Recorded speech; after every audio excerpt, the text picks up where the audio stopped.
This is the Dzogchen Sende Lama Jigme Gyatso of the Buddha Joy Meditation School. It is Soka Tano Thursday morning. Come, let us meditate like a Jedi after chanting the meditation classics, Pure Golden Ore, and the Cuckoo Song of Pure Presence.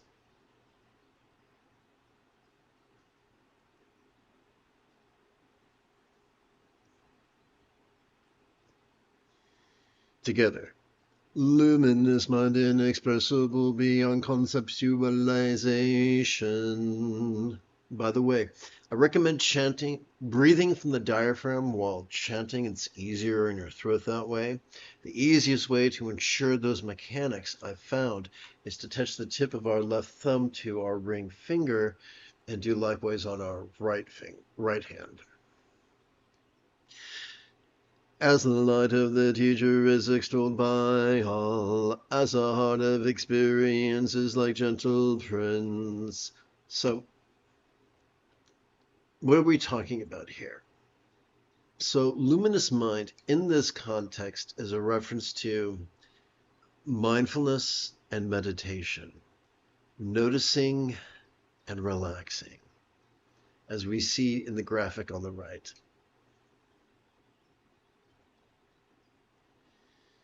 Noticing and relaxing is our ultimate teacher. And it ensures our insights become non-neurotic. This archetype to the right, known as Gentle Prince, is the archetype of insight and emptiness, which means we are able to experience an insight without becoming rigid and controlling. Let's continue. Resting in the spontaneous pleasure of effortless great completion. This path is easy. The fourth enlightenment factor is joy.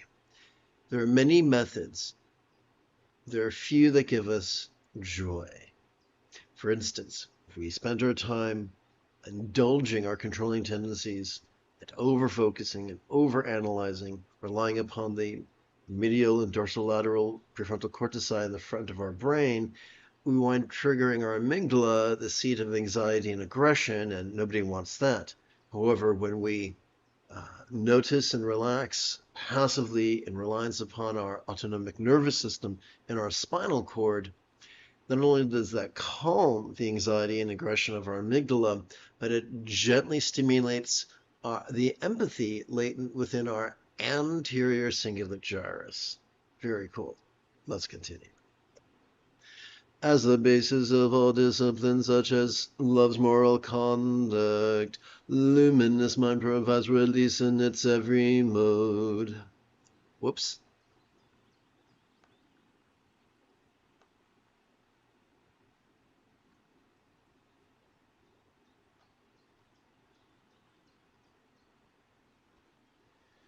It's like a Buddha's mother and the universal path. So once again, the noticing and relaxing of luminous mind is, as we mentioned a few moments ago, is the key to effortless and automatic empathy. Perhaps that is why the great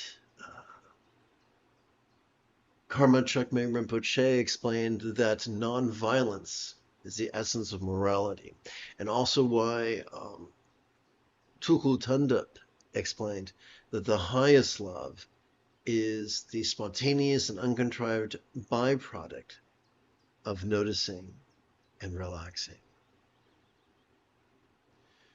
When we look at the Buddhas, when we turn away from the mess that is institutional Buddhism, and we look back at proto-Buddhism, which is encapsulated, whose essence is the Buddha's Eightfold Path of Enlightenment. We see no mention of rules or vows or punishments or rewards, we do see a mention of loving kindness. In fact, 50% of the Buddha's Eightfold Path pertains to loving kindness of intention, of communication, of conduct, and of commerce. So the essence of morality is simply being led by our loving kindness. The more we notice and relax in harmony with our breathing, the more we effortlessly practice the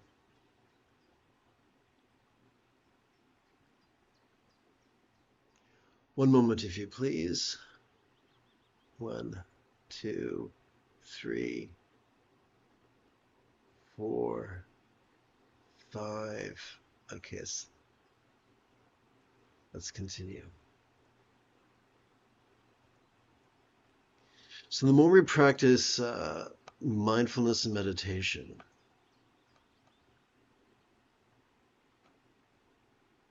the more we practice mindfulness and meditation, the more we experience the right effort, also known as the effortless effort, also known as Wu Wei, also known as going with the flow, also known as being in the zone. That's how our love takes action, non-neurotically, without overthinking things. Does that mean everyone's going to think we're always doing an awesome job? No. If they murder the Christ, if they murder the Buddha, if they exiled the author of the Tao Te Ching, then no, you can't please everybody all the time. But we're going to be our most loving and our most kind when we go with the flow in a manner that's empowered by our practice of mindfulness and meditation. Without it, Buddhahood cannot be accomplished. With it, we are the way of supreme liberation. Subtle and elusive, this universal path transcends the duality of thinking and non-thinking. Universal path, so universal means whatever we notice is neither good nor bad. We don't need to select our perceptions. We do not need to select the sights, sounds, sensations, flavors, scents, emotions, intentions, thoughts, memories, and imaginings that cartwheel across our mind. Whatever we notice during our in-breath, we cannot help but release as we relax during our exhalation. That's the universal path. Let's continue from the top. Subtle and elusive, this universal path transcends the duality of thinking and non-thinking. Without location or reference and determinant, it is beyond all conceptualization. Unutterable, it has no color or shape or no sensory field. Intangible and inscrutable, it is inexpressible.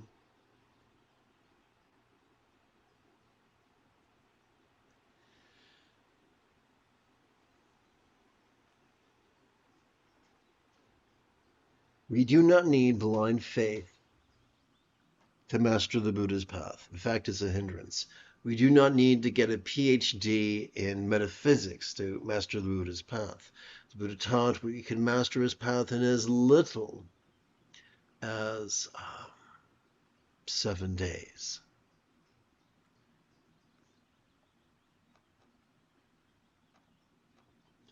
All we need to do is silently and mentally recite the verb noticing during each inhalation, as well as silently and mentally recite the verb relaxing during each exhalation. All the time? No, just when you're practicing meditation, maybe once every 12 hours or so. However, whoever follows the path of the ancient ascetics becomes sick from attachment to their contrivance of active focusing, because focusing and mindfulness use different parts of the brain. That rigid interpretation of the teacher's instructions is experienced as an altruist quest. The Buddhist path is not one of being rigid, but one of being flexible. Not one of being elitist, but of rather being egalitarian. As a chaser stream of beliefs and concepts as if pursuing a mirage, but this complete modality cannot be indicated by mere words. There is, just as I cannot describe to you the taste of a strawberry with any great precision, any meaningful way. There is no substitute for me handing you a ripe organic strawberry and you putting it in your mouth and chewing. Similarly, there is no substitute for us sitting and breathing and noticing and relaxing. And any grasping at so-called true doctrine makes a travesty of Vajrasattva, the archetype of simply noticing and relaxing. So this is a bloke. In his left hand, in his right hand, he holds a Vajra, which is emblematic of noticing. In his right hand, he holds a bell, which in this context is emblematic of letting go and relaxing. Purity and impurity as one inseparably mixed. Pristine awareness as well as bewilderment are indivisible. So, as we relax into our exhalation, whatever dualities of purity and impurity we noticed during our previous inhalation could both equally, fleetingly feel less stressful, less permanent, less defining, and less graspable. As we relax into our exhalation, whatever clarity or bewilderment we noticed during our previous inhalation could both feel less stressful, less permanent, less defining, and less graspable, at least for a moment, until our next inhalation and the process begins anew. This up of unimpeded clarity free of conceptualization, along with obstinate befuddlement, in and of themselves each feed powerful meditation. As we relax into our exhalation, whatever clarity or befuddlement we noticed during our previous inhalation, each feed our process of meditation. There is no need to repress certain things. There is no need to reach for certain things. All we need to do is set some time aside once every 12 hours to passively cooperate with our autonomic nervous system. It's already there, running like an app in the background on our smartphone. But by playing with the verbs, but by silently and mentally playing with the verbs, noticing and relaxing, we're reminding ourselves to take a relaxing break from the exhausting habit of actively competing against our own autonomic nervous system. Let's continue. This eye of direct insight, seeing directly, sees merely an empty nothing, yet it is called the Buddha eye of omniscience, of omniscience. So know the empty nature of vastness without center or boundary, for here lies undiscriminating, powerful non-duality. So let's take a moment from talking about meditation and instead talk about philosophy. Humans are wired to think symbolically. Over time, our literal statements become expressed as similes, and after a while, those similes become described as metaphors. But after a great amount of time, those metaphors are confused with literal statements, and then confusion does the Watusi. So here's how we're going to figure this out.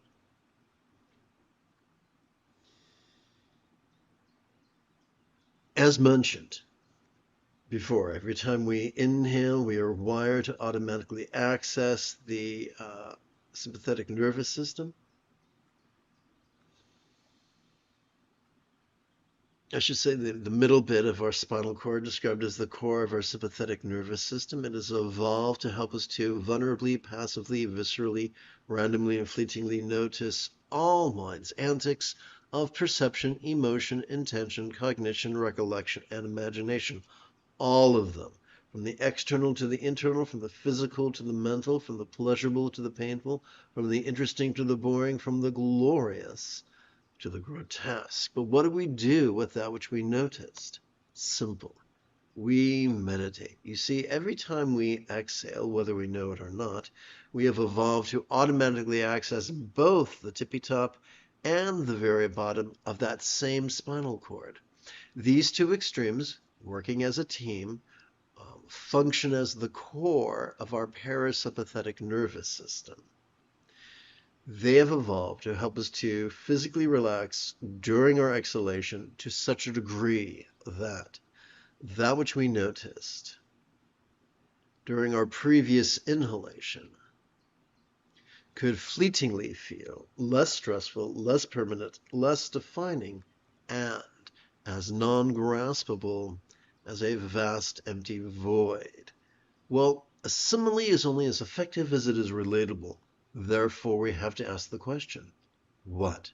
What is a real-world example of a non-graspable, vast empty void? Simple. Imagine it's a summer's morn, and the sky is clear. We go outside with a blanket and put it on the grass so we don't get wet. We lie on our back, on the blanket, on the grass, and we look up at the blue sky. And we reach up at the sky with fingers splayed, and we grasp our hands and pull them to our face, and we open our hands, and we find no trace of blue in our hands. So that sky is appearing, yet non-graspable. That is a wonderful, that is what is meant by the idea of a non-graspable, vast, empty void. There's nothing metaphysical here. It's just a metaphor for the experience latent within every healthy human's exhalation. But what about the mystery of no self? No self is just a figure of speech. As we relax into our exhalation, whatever sense of self, whatever label we might have noticed during our previous inhalation could fleetingly feel less stressful, less permanent, less defining, and as non-graspable as a vast empty void, at least a little bit, at least for a moment, until our next inhalation, the cycle begins afresh. See, the purpose of meditation is not to extinguish the illusion of self. The purpose of meditation is simply for us to cooperate with our sympathetic and parasympathetic nervous systems. That's it. We cooperate with them in a manner that helps us to be more peaceful and more loving. Let's continue. Luminous mind and his habits are one inseparably mixed. All manifested experiences are merely generated by mind. So, our experiences are neither an indictment nor an exoneration. They simply are, despite what the cranky bastards might tell us.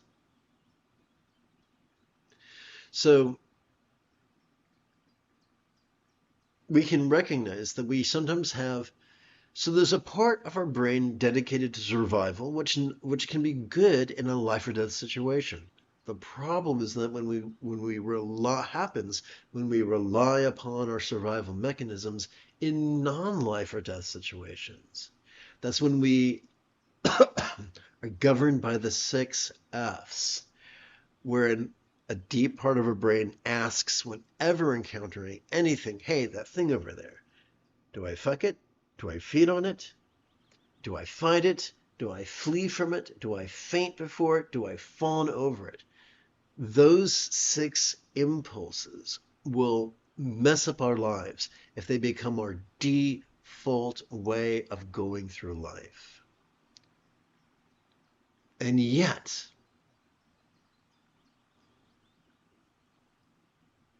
our survival, as we relax into our exhalation, whatever survival happens, or whatever luminous mind we experience, are both one. Are they one as we breathe in? No. Are they one? Do we experience them as one as we relax into our exhalation? Yes. That is the magic of cooperating with our autonomic nervous system. So I keep using big words like sympathetic nervous system and parasympathetic nervous system. What's the autonomic nervous system? Both of them. It's kind of like America has 50 states. So when I say America, I'm not excluding any state. I'm referring to all the states. Or like with a car. Car is an engine, car is a steering wheel. But when I say the car, it's the umbrella term to describe all the components. Let's continue. And Chan is a dormant, neither accepted nor rejected. So simply let it be and enjoy.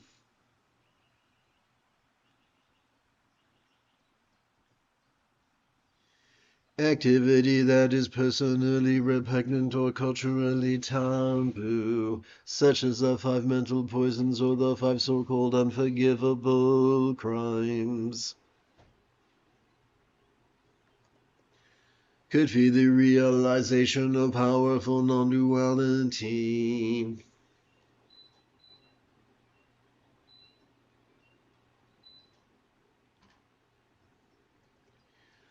On this path of Hatha Yoga's purification, nothing is rejected, not even sex.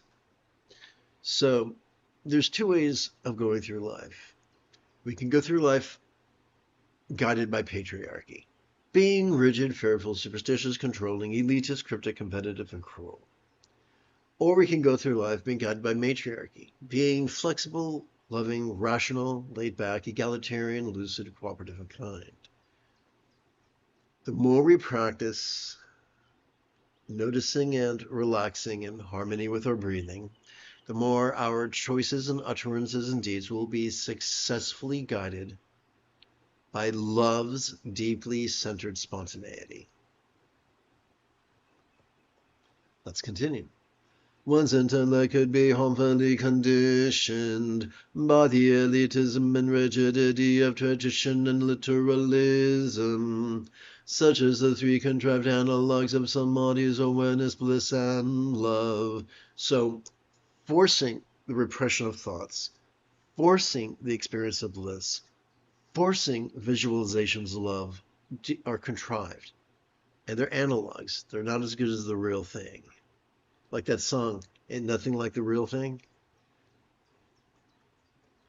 As well as the dogmatic belief and doctrine, which are the delusions that undermine effortless transmission. Instead of such folly, let us abide in the spontaneous pleasure of the spontaneous free from great completion of Dzogchen. So Dzogchen is just a Tibetan word for great completion. So noticing is not enough. We also need to relax. By noticing and relaxing, it causes us to effortlessly master or complete the spiritual path in as little as 7 days. So said the Buddha in the second to last passage of his discourse on the 4 bases of mindfulness. What are those 4 bases? Our experience of the mental, our experience of the interpersonal, our experience of the physical, and our experience of the circumstantial. The core of sublime spontaneous awareness, imperturbable, unchanging, and unelaborated, which is the ambrosia of the timeless consummation that vanquishes the pain of any exertion. Thus resting in the here and now, every ambition is spontaneously fulfilled.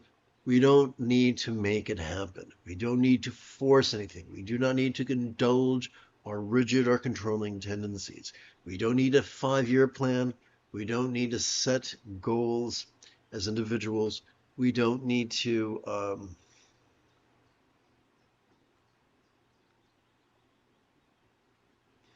create a vision board. Our brain is already evolved to hate what's harmful to it and to love what it thinks is beneficial. We don't need to convince our brain of anything. We just need to cooperate with it in the most sustainable way. The more we cooperate with our autonomic nervous system through noticing and relaxing at least a few minutes every 12 hours or so, the more we will be able to use all the organelles of our central nervous system in the most sustainable way.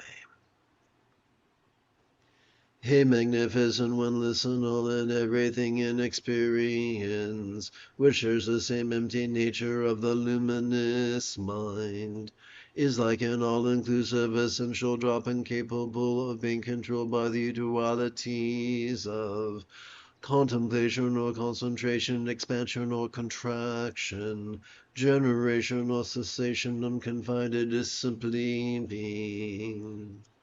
This inconceivable essence chronologically always present like the sky, and locationally everywhere present like space transcends ideas and speech.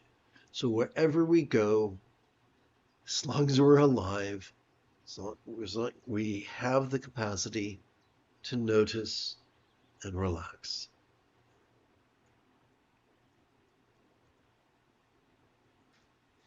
The nature of multiplicity is non-dual, and things are naturally pure and simple.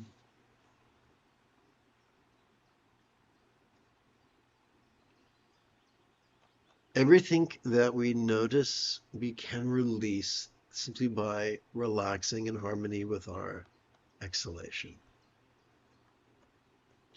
Being contrivance-free in the here and now, shining out in all forms, it is always all good. We don't need a list of contemplations or beliefs. We can simply sit and notice whatever cartwheels across the stage of our mind and relax.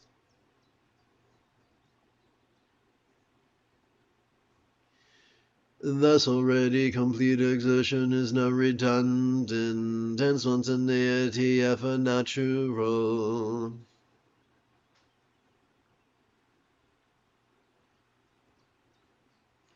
Having completed our opening lesson, let us spend the remainder of this live stream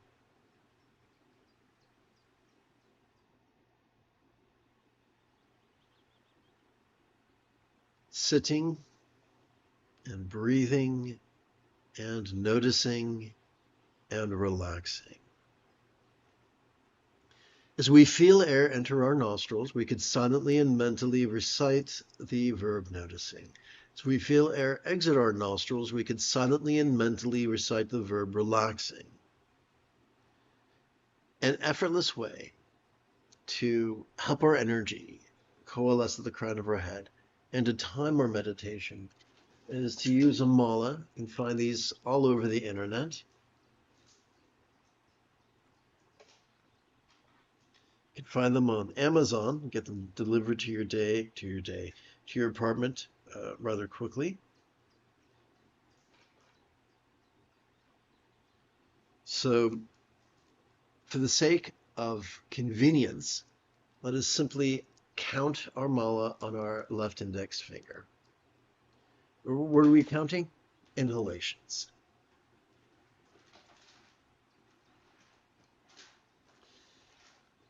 One trip around the mala is approximately 10 minutes.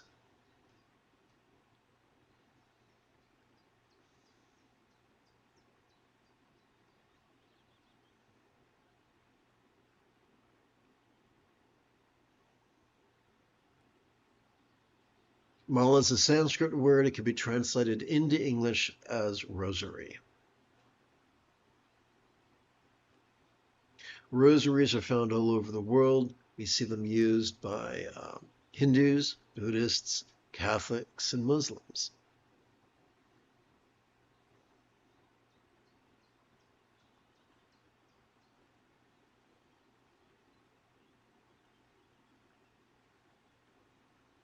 In the Heart of Wisdom Sutra, it is taught that the ultimate mantra is not a mumbling of syllables, but simply the practice of the perfection of wisdom that comes from noticing the antics of mind as we breathe in and relaxing into mind's nature as we breathe out.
Let us energetically shift gears.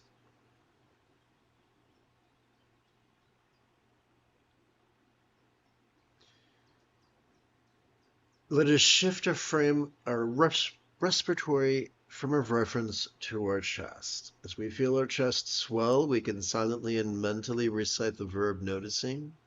As we feel our chest subtly sink, as gently we exhale, we can silently and mentally recite the verb relaxing.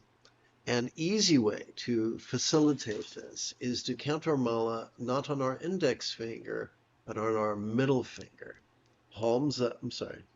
Now, this can feel awkward the first time you do it, but everything's awkward the first time you do it. Wink, wink, nudge, nudge, say no more.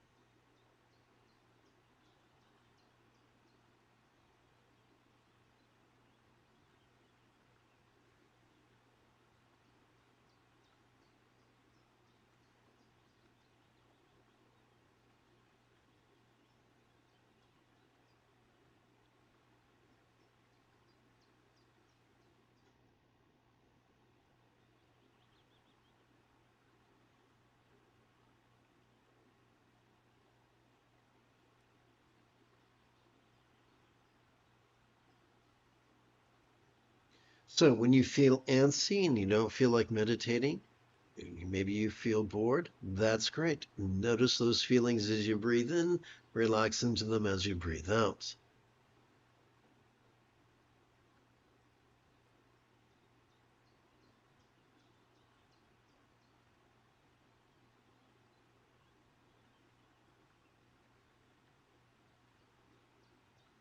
A book was written after the ecstasy, the laundry. So all of us have chores to do. And when we're sitting in meditation and visions of chores dance in our heads, we don't need to fight them. We don't need to indulge them. We don't need to repress them. As we breathe in, we notice them. As we breathe out, we relax into them.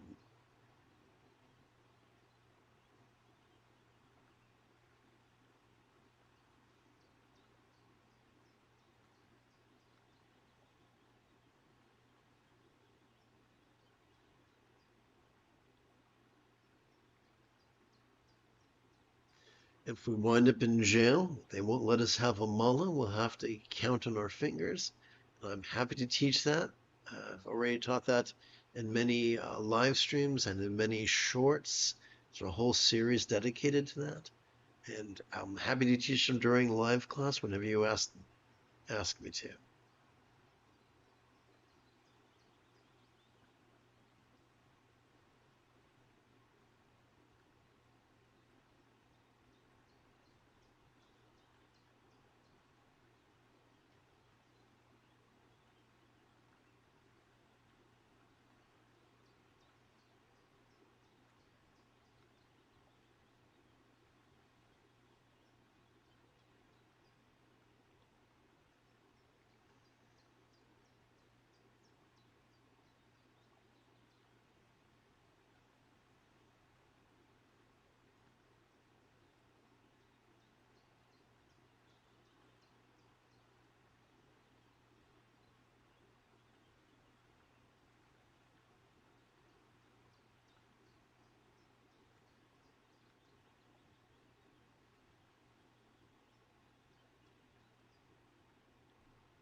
You have taken your first step into a much larger world. If you feel that I have earned it, you could give this live stream a thumbs up. You could even help support this channel. For Meditate Like a Jedi is made possible thanks to the generosity of viewers, just like you. In approximately 11 hours, I would very much like to return to lead today's dusk recitation and practice of meditating like a Jedi. And if you are as geeky as me, may the Force be with you always.